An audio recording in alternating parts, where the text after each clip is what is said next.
brand new Nikon Z5 the entry-level full-frame mirrorless camera from Nikon is finally here.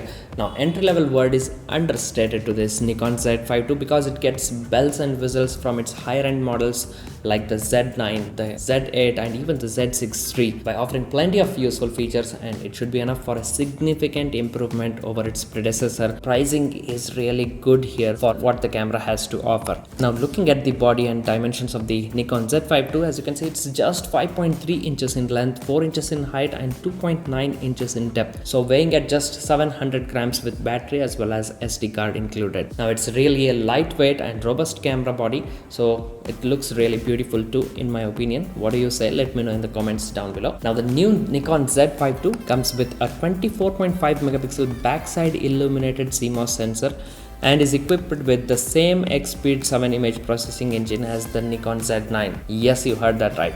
The flagship model of the Nikon Z series. It also offers plenty of subject detection powered by AI technology here, and making the focusing on the intended subject easier with very accurate high-speed autofocusing in approximately like 1/3 of the time required by the Z5, its old model. Since it's not a stacked CMOS chip, you can expect sharper results in low light situation as well. So talking about low light situation, just watch the video till the end. You'll know there is something special that they have created with the Nikon Z52, which is not even in the Z9, their flagship camera. Now there are 299 autofocus points with the autofocus area focus selected and 279 autofocus points with the single autofocus. There is also AI assistive 3D tracking so that you don't miss on the fast moving subjects here, and there's plenty of AI subject detection thrown in. So there is bird detection, car detection, etc, etc. Now the autofocus detection in low light is significantly improved to -10 stops. So this is the first here, which is amazing if you're doing low light photography. Now add to that, this time the Nikon Z52 gets a 5-axis image sensor shift stabilization, so which should be fantastic for capturing shake-free video as well as images. Now the vibration reduction here is up to like 7.5 stops in center of the picture, and 6 stops you can change the autofocus points and it tries to stabilize your picture there. So you can also capture 14-bit lossless raw images as well.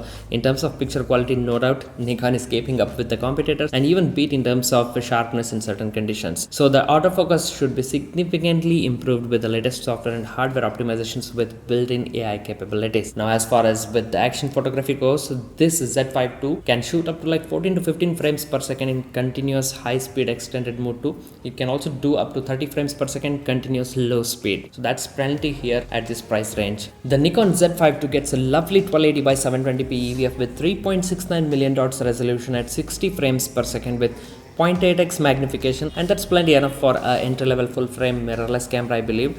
Just that the EVF magnification here could have been 0.85x or better higher. Just a bit more of asking there.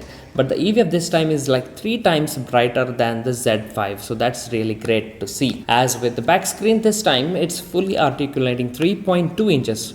2.1 million dots LCD touch panel, and it should really help you capture selfie videos for social media uploads. Now lately with the Nikon cameras, you are now getting a dedicated picture profile presets button, meaning you can create your own set of look. They call it the picture recipe, and use it easily when dialed with the button.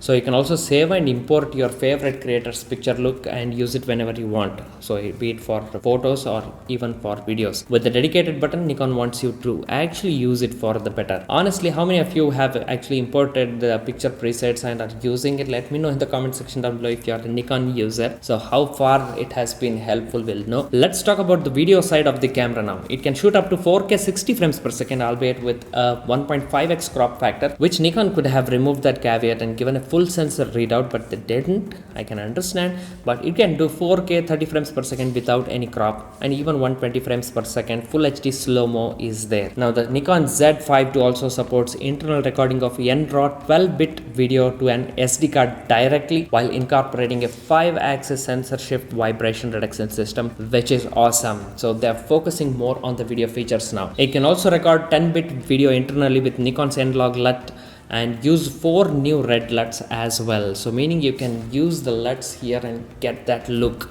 you want. It can also shoot the video in H.265 codec up to 10-bit and does up to 8-bit in H.264 video compression.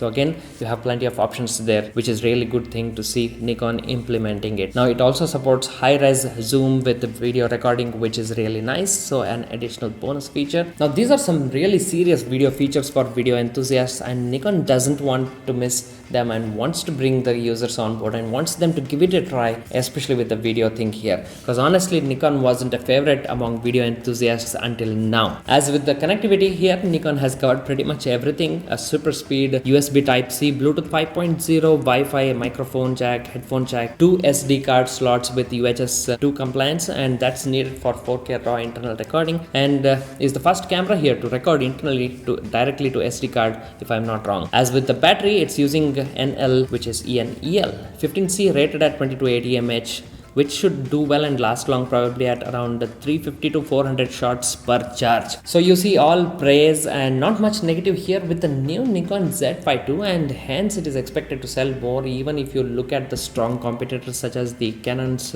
EOS R8, which can shoot 4K 60 FPS without any crop, but you do miss the IBIS there, and it has only one SD card slot, smaller screen as well. So it's like I have it and you don't have it.